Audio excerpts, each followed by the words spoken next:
결혼 생활의 어려움에 대해서 바다에 나가는 것보다, 전쟁에 나가는 것보다 더 어렵고 힘이 든다는 이야기가 있습니다. 바다에 나갈 때는 한 번 기도하고, 전쟁에 나갈 때는 2번 기도하고, 결혼할 때는 3번 기도하라는 러시아의 격언이 있습니다. 부부는 남남이 만났기 때문에 좋을 때는 좋지만 미울 때는 한없이 미운 것입니다. 형제끼리 싸울 때도 있습니다. 그러나 언제 싸웠느냐 하고 그냥 친숙해지지만은 부부가 한번 싸우면은 그 마음의 상처는 우리 안에서 자라고 끝내는 나누어지는 그런 아픔을 당할 때가 있습니다. 남편은 좀 더 상냥하고 부드럽고 순종 잘하는 아내를 만나지 못한 것을 후회할 때가 있을 것입니다.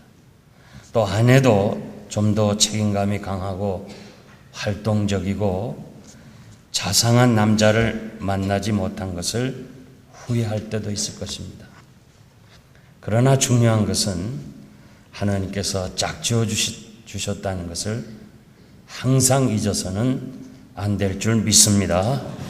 어느 동네에 이렇게 이웃에 살고 있는 2집이 있었는데, 한 집은 부모님 모시고 대가족이 살고, 한 집은 이 부부가 사는 집입니다. 그런데 그 부모님 모시고 사는 집에는 늘 화목하게 지내는데, 이 젊은 부부는 자주 싸움을 해요. 그래서 하루는 젊은 부부가, 우리가 저 옆집에 말이지 저렇게 대가족이 사는데도 행복하게 사는데 어떻게 이렇게 늘 우리가 이렇게 살아서 되겠나, 가서 우리가 좀 비결이 뭔가 배우자. 그래가지고 과일 한 상자를 사가지고 그 집에 갔습니다. 이 집은 늘 화목하게 보이고 늘 가족들이 웃음이 꽃이 있는데 그 비결이 뭐냐? 그러니까 그 남편이 하는 말이, 우리 모든 식구는 다 바보들이기 때문에 화목하다는 거예요. 그러면서 우리 집에는 잘난 사람이 하나도 없다는 거예요. 그러면서 그 예로 내가 오늘 이렇게 출근하는 길에 그만 물 담은 그릇을 쏟쳤는데, 그래서 내가 아내에게 미안하다고, 물 쏟아서 미안하다고 그러니까 아내가, 아니요, 내가 거기에 놔둔 게 잘못이지 절대 당신의 잘못이 아니다고 나를 용서해 달라고 그랬고, 또 어머니가, 시어머니가 이 늙은 것이 다 봤으면서도 그대로 놔두어서 이렇게 참 너네들이 마음 상하게 됐다 하면서 책임은 나다고 그랬다는 거예요. 그러면서 우리는 바보들이니까 서로 싸울 일이 없다는 거예요. 그래서 이 젊은 부부가, 우리가 싸우는 것은 너무 똑똑하다, 자기가 똑똑하기 때문에 그랬다, 그것을 뉘우쳤다는 그런 글을 제가 읽어보았습니다. 가만히 제가 보면 말이에요, 여러 가지 그 부부의 싸움이 있지만은 한 가지 이유는 너무 똑똑해서 그래요. 너무 부부가 잘나서 서로 싸우는 거예요. 이 손도 말이죠, 하나 가지고는 손뼉이 안 찢잖아요. 둘이가 똑같아야 손뼉이 찌는 거예요. 그래서 그냥 좀 한쪽이 바보가 되면 되는데 서로 잘났다고 하기 때문에 지지 않아서 싸움이 일어나는 거예요. 결혼이 뭐예요? 사랑하면서 살겠다고 하나님과 사람 앞에서 약속하는 언약입니다. 그렇기 때문에 결혼은 무조건 사랑해야 돼요. 아멘입니까? 이 아멘입니까? 물어야 나와, 여기는. 기쁠 때나 슬플 때나 건강할 때나 병들 때나 항상 사랑하겠다고 엄숙한 결혼 예배에서 서약을 한 사람들이에요. 그래서 사랑은 희생입니다. 저는 주례하기 전에 1시간을 성경 공부하면서 그 남자가 할 일, 여자가 할 일, 그 강의를 합니다. 그리고 중요한 것은 꼭 두 눈을 감고 살아라. 그렇게 제가 가르칩니다. 결혼 생활은 처음에는 한 3개월은 참 정말 좋은 시간입니다. 그저 모든 것이 다 사랑스럽고 좋고, 어떤 사람 얘기가 이 3개월 기간은 이 꼼보도 막 보조개로 보인다고 그래요. 하여튼 그렇게 좋은 시간이에요. 그런데 3년간은 서로 상대를 고치려고 하니까, 상대의 허물을 고치려고 하니까 3년은 싸움의 기간이랍니다. 그리고 30년간은 인내하면서 사는 것이 결혼이라는 게 그래요. 사랑은 처음도 참고 마지막도 참아야 돼. 결혼한 사람은 라이프타임, 평생을 참으면서 살아가야 되는 거예요. 전도서 9장 9절 말씀 보니까 내 헛된 평생의 모든 날, 곧 하나님이 해 아래서 내게 주신 모든 헛된 날에 사랑하는 아내와 함께 즐겁게 살지어다.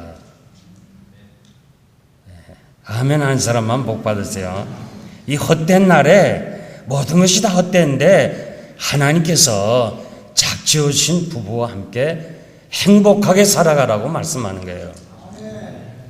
가정문제 전문가요, 정신과 의사인 나단 에커맨이라는 사람은 일생 동안 문제 있는 가정을 상담해 준 전문가입니다. 그래서 그는 이 심리적 요법의 선구자로서 진정 많은 그 가정을 문제를 해결해 준 사람인데, 이분이 얼마 전에 오늘날의 이 가정의 문제는 해결할 방법이 없다, 이 비관론을 폈어요. 도저히 문제를 해결할 길이 없다는 거예요. 가정의 문제는 두 기둥인 남편과 아내라고 생각합니다. 여러 가지 그 문제가 많지만은 남편과 아내가 하나님의 말씀에 반드시 서 있으면 그 가정은 절대 무너지지 않는다고 저는 생각합니다. 그래서 오늘 저녁 이 본문 말씀 통해서 저는 남편과 아내라는 여기에 초점을 맞춰서 이 말씀을 해석하고 싶어요. 여러분 가운데 해당 사항이 없는 분들은 또 다음에 이 사도 바울은 다 일일이 말씀했기 때문에 오늘 저녁은 좀 더 남편과 아내에 대해서 구체적으로 강해를 하면서 정말 우리 부부가 어떻게 살아야 될 것인가 말씀을 드리고 싶습니다. 첫째는 부부가 조심할 것이 있습니다. 1절에서 2절 말씀 보면 너희 쓴 말에 대하여는 남자가 여자를 가까이 아니함이 좋으나 음행의 원고로 남자마다 자기 아내를 두고 여자마다 자기 남편을 두라. 쓴 말에 의하면 이 뜻은 질문에 답한다, 그런 말입니다. 고린도전서 5장 9절에 보니까 내가 너에게 쓴 것에 음행하는 자들은 사귀지 말라 하였거니와, 이 말씀 보면 바울 사도는 지금 고린도 교인들에게 편지 형식으로 받아서 거기에 대한 답변으로 쓰신 말씀이 바로 이 고린도서에서 우리가 많이 볼 수가 있습니다. 남자가 여자를 가까이 하지 말라. 당시에 고린도에는 영지주의라는 이단이 있었습니다. 아주 영향이 강하게 당시에 사람들에게 영향을 주었는데 두 가지를 주장합니다. 하나는 금욕주의. 이 영지주의 이단은 강조하는 게 금욕주의예요. 이들은 여자나 남자를 가까이 하지 말라고 가르치는 거예요. 그러니까 우리가 신학교 다닐 때에도 그 박윤선 박사님께서 항상 우리 보고 그래요. 남자와 여자는 같이 걸어가지 마라. 5발자국 앞에 가든지 뒤에 가라. 그러니까 한 45분 정도를 걸어야 버스 타는데요. 그 같이 이제 학교 클래스가 끝나고 같이 나가는데 남자가 5발자국 먼저 가든지 뒤에 가는 거, 그것도 쉬운 일이 아니에요. 그런데 이 박윤선 박사는 항상 강조를 해요. 그래서 어떤 학생들은 그거 무시하고 그냥 같이 막 이렇게 가는 사람들이 있었는데 저는 그래도 박윤선 박사 말씀에 순종하기 위해서 항상 먼저 가든지 아니면 뒤에 가야 돼요.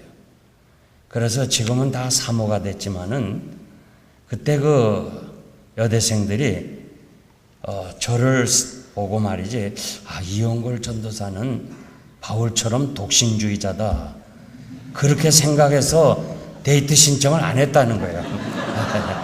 저는 충실히 박윤선 박사님 얘기대로 하여튼 5번을 먼저 가든지 뒤로 가라 그랬어요. 지금도 수도원이나 기도원에서는 금욕주의로 그것이 경건인 것처럼 사는 사람들이 너무 많습니다. 또 하나의 그 영지주의는 쾌락주의입니다. 그들은 육체는 아무것도 아니고 영혼이 중요하기 때문에 육체는 마음대로 살아가라, 그런 쾌락주의가 있었습니다. 그래서 디모데전서 4장 3절 보니까 금욕주의나 쾌락주의는 다 혼인을 금하는 그런 잘못된 사상이었습니다. 사도 바울은 결혼하지 아니하였습니다. 독신 생활이 좋다는 것은 종말이 임박한 때에 주님을 위해서 살아야 되기 때문에 결혼하는 것보다는 혼자 사는 것이 더 낫다, 그런 말씀을 했습니다. 독신을 주장하는 건 아니에요. 혼자 사는 것이 더 좋다. 결혼은 하나님이 제정하신 제도로서 인간이 혼자 사는 것이 보기에 좋지 않아서 하나님이 결혼 제도를 만들었기 때문에 바울 사도도 결혼을 하지 말라는 게 아니에요. 우리가 성적 본능을 억제하지 못하기 때문에 결혼하는 것이 더 좋다는 것입니다. 요즘 사람들은 이 결혼 안 하고 사는 독신주의자들이 많아요. 가장 큰 이유는 자유롭게 살기 위해서예요. 결혼을 속박당하는 것으로 알고 있습니다. 그래서 저들은 누구에게나 이 속박당하지 않고 자유롭게 살고 싶다는 거예요. 그래서 운동하고 싶으면 운동장에 가고, 먹고 싶으면 음식점에 가듯이 이 성적 욕구가 일어나면 상대를 바꿔가면서 살고 있다는 겁니다. 레위기 18장 22절 보니까 너는 여자와 교합한 것 같이 남자와 교합하지 말라, 이는 가증한 것이니라. 레위기 20장 13절 보면 이런 자는 반드시 죽이라고 그렇게 말씀하십니다. 그런데도 오늘 심지어 강단에서까지 동성애 그 결혼을 인정하고, 그리고 목사님들 중에서 그 사실에 찬성표를 던진 사람이 많이 있습니다. 이 2절에 보니까 음행의 연고로 결혼하라는 겁니다. 특별한 경우가 아니면 결혼하라는 거예요. 잠언 18장 22절 보니까 아내를 얻은 사람은 복을 얻고 여호와께 은총을 받은 사람이니라. 여러분들이 지금 아내가 되고 남편이 된 것은 하나님께 복을 받은 것이고 여호와께 은총을 받은 것이라고 말씀합니다. 정말 여러분들이 지금 이렇게 우리가 가정을 이루었다는 것은 하나님의 큰 축복입니다. 디모데전서 5장 14절 말씀 보면 그러므로 젊은이는 시집을 가서 아이를 낳고 집을 다스리고 대적에게 회방할 기회를 조금도 주지 말라. 저는 이 본문 말씀을 통해서 부부가 조심해야 할 것을 말씀드리고 싶습니다. 남자가 여자를 가까이 하지 말라. 이 가까이라는 말은 성적 관계를 갖는다는 말의 다른 표현입니다. 원뜻은 그런 뜻입니다. 부부가 다른 이성과 가까이 하면 안 된다는 거예요. 옛날 어른들 얘기가 7살 이상이면 남자와 여자가 같이 앉지 말라고 그랬어요.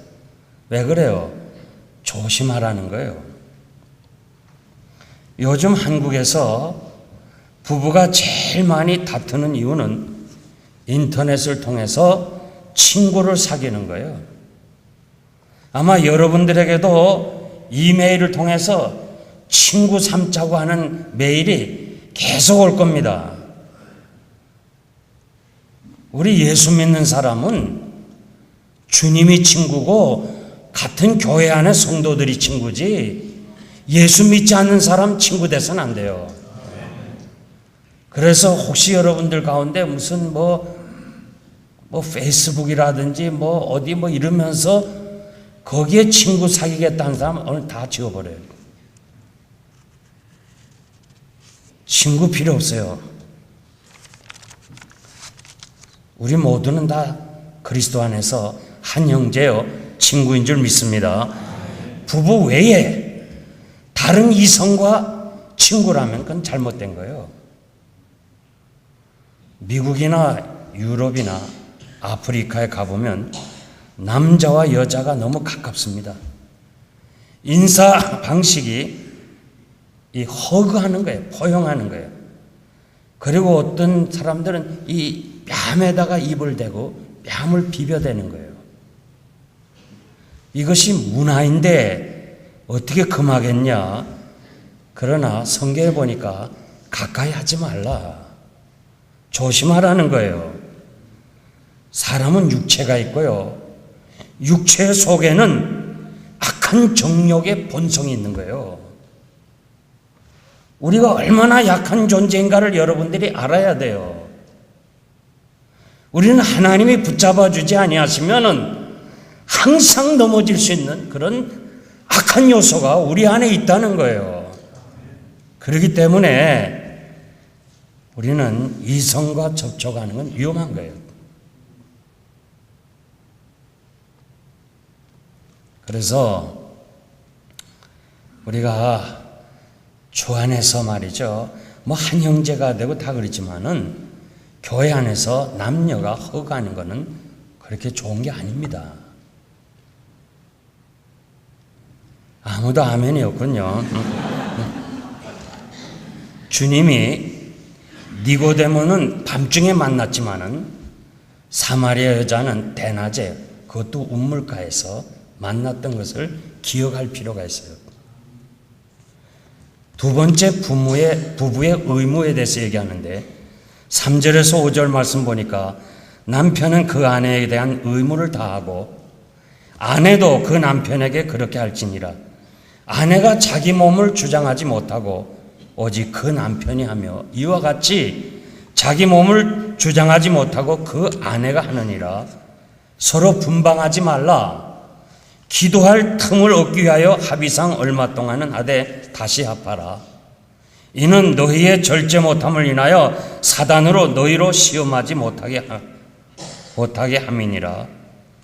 우리는 이 말씀에서 부부의 서로의 의무가 무엇인가를 알 수 있습니다. 의무를 다하라. 이 의무라는 말은 빚이라는 말이야.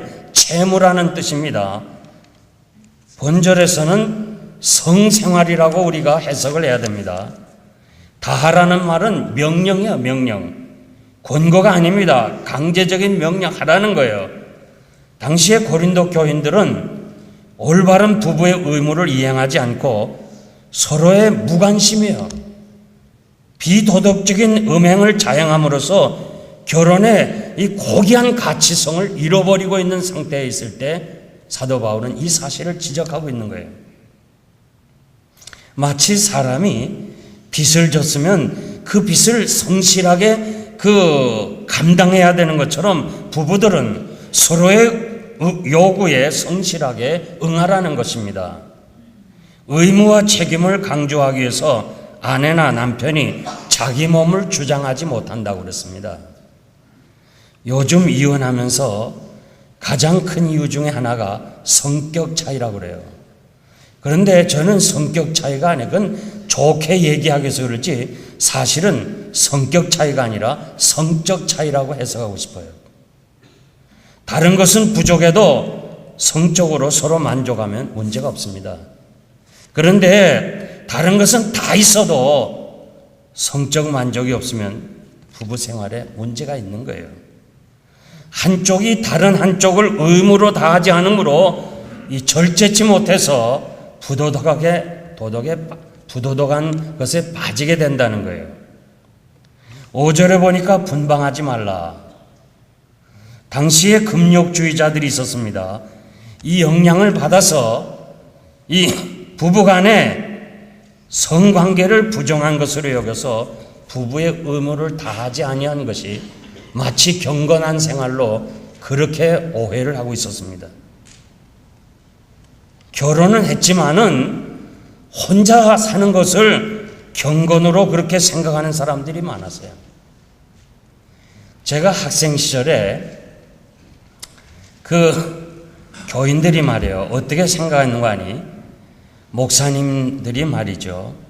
이렇게 가정에 가지 않고 교회에서 지내는 것을 경건한 목사로 알았어요. 그래서 저도 그렇게 알았어요. 아, 저분은 정말 집에도 안 가 주무시고 교회에서 그냥 처리하고 그냥 교회에서 지낸다. 아주 신령한 목사님으로 알고 있었어요.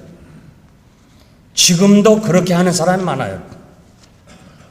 그래서 이 뉴욕의 어느 교회 목사님은 집에 들어가지 않고 교회에서만 그냥 밤을 지내는 거예요. 온 교회 성도들과 뉴욕 일대 사람들이 그분은 가장 경건한 사람으로, 가장 신령한 사람으로 그렇게 여겼어요. 결국 그 틈을 타서 사탄의 시험을 받아 넘어진 거예요. 이건 본인의 책임도 있지만은 교회 성도들의 책임도 있어요. 그분이 집을 나와서 자꾸 교회만 있을 때 장로님들이 집으로 가라고 얘기해 줬어야 돼요. 집에 가서 지내는 것이, 아내와 함께 즐겁게 사는 것이 경건이라고 가르쳐 주었어야 되는 거예요. 사도 바울은 단호합니다. 분방하지 말라. 명령형이에요. 부부 사이에 권리나 의무를 빼앗지 말라 그런 말이에요. 분방하지 말라는 말은 빼앗지 말라. 이 미국이나 한국에 요즘 방이 많은 게 큰 문제예요. 이 방 많은 집에 있는 부부일수록 문제가 많아요. 그러니까 아파트에 단칸방에 사는 사람은 감사해야 돼요. 이 방이 문제가 많아 하여튼. 여러분, 분방하는 건 난 별거라고 해석하고 싶고, 이 분방해서 결국 몇 개월만 있으면 음행의 유혹을 받게 된다 그 말이에요. 이러한즉 이제 둘이 아니요 한 몸이니 하나님께서 짝지어진 것을 사람이 다 감히 나누지 못할 것이라고 주님이 말씀해 주었어요.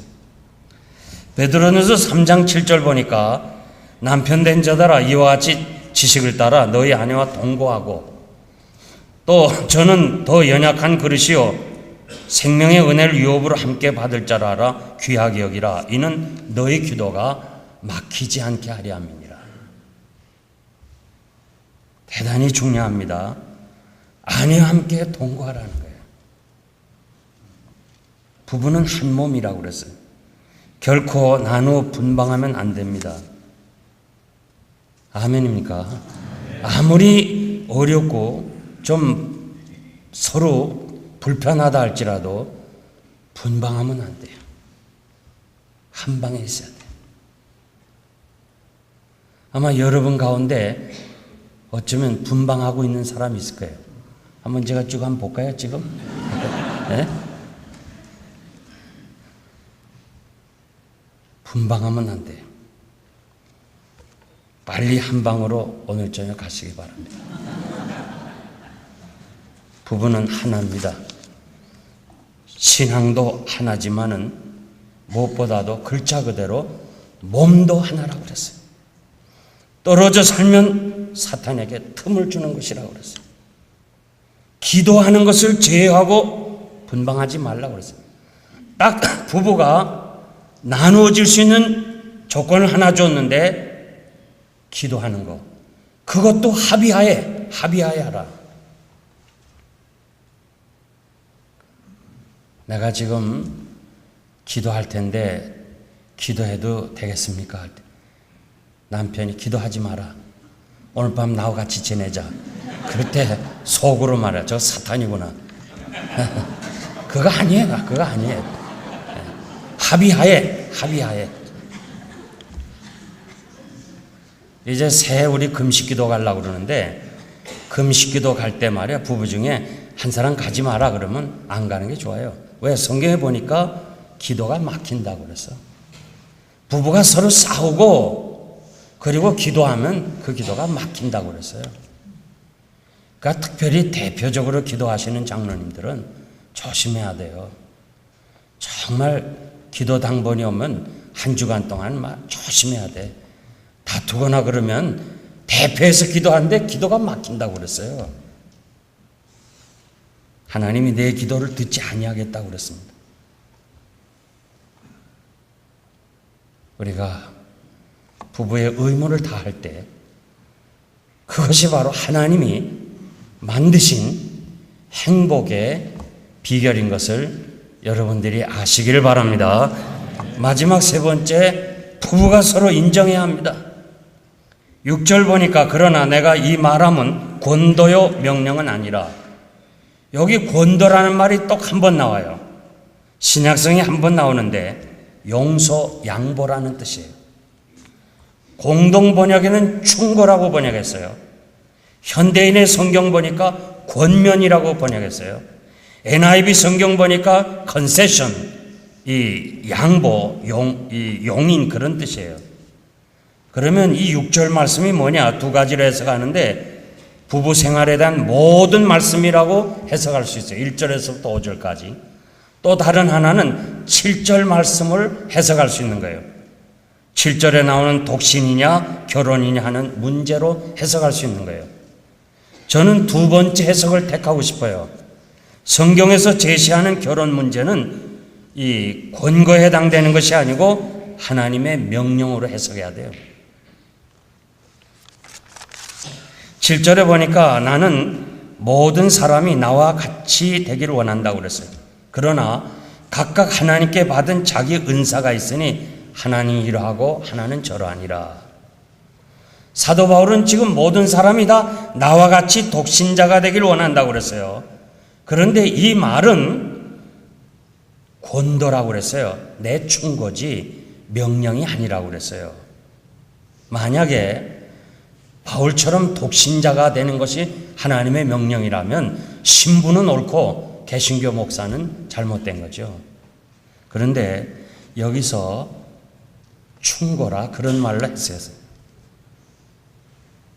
사도 바울은 결혼 안 하니까 좋다는 거예요. 이유는 결혼하면 상대에게 매이게 되고 주님 오실 때가 가까웠는데 시간 많이 뺏기니까 주님 위해서 복음 전하기 위해서는 혼자 사는 것이 좋다는 거예요. 우리가 이런 게 있잖아요. 자기가 좋으면 남도 그렇게 하기를 원하잖아요. 내가 이러니까 좋으니까 한번 이렇게 해보라. 사도 바울은 혼자 살았으니까 좋다는 거예요. 우리는 여기서 이 바울이 정말 독신주의였나, 결혼 안 한 사람이었나, 이게 궁금한 거예요. 왜냐하면 바울 사도의 그 말씀을 들어보면 결혼을 해본 사람 같이 얘기한 적도 있어요.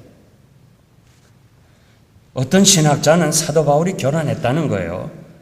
그 이유는 그가 사내들인 공회원이었는데 이 사도행전 26장 10절 보니까 예수 믿는 사람을 잡아 죽이는데 가표를 던졌다고 그랬어요.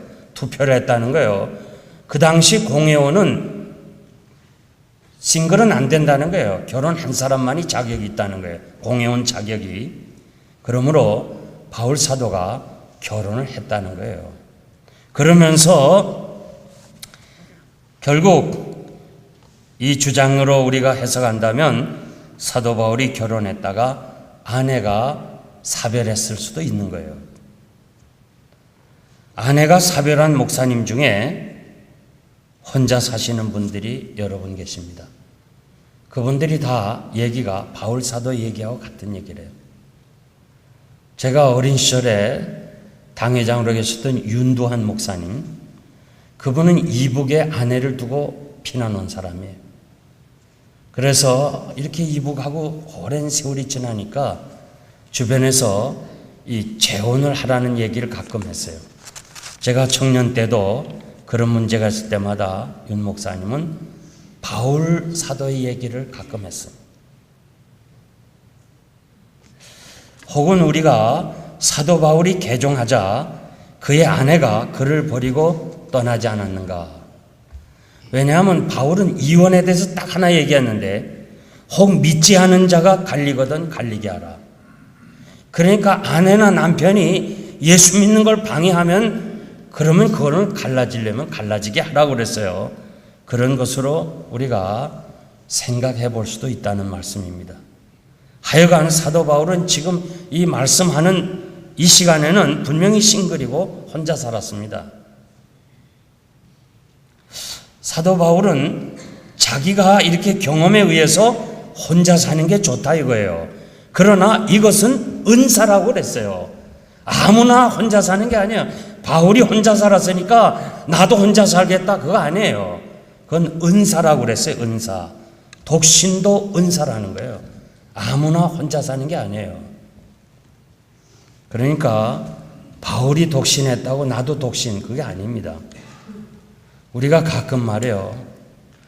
나이 든 목사님이 재혼을 하면 성도들이 그냥 가만 안 있어. 아유 그 나이에 무슨 결혼하시고 말이야.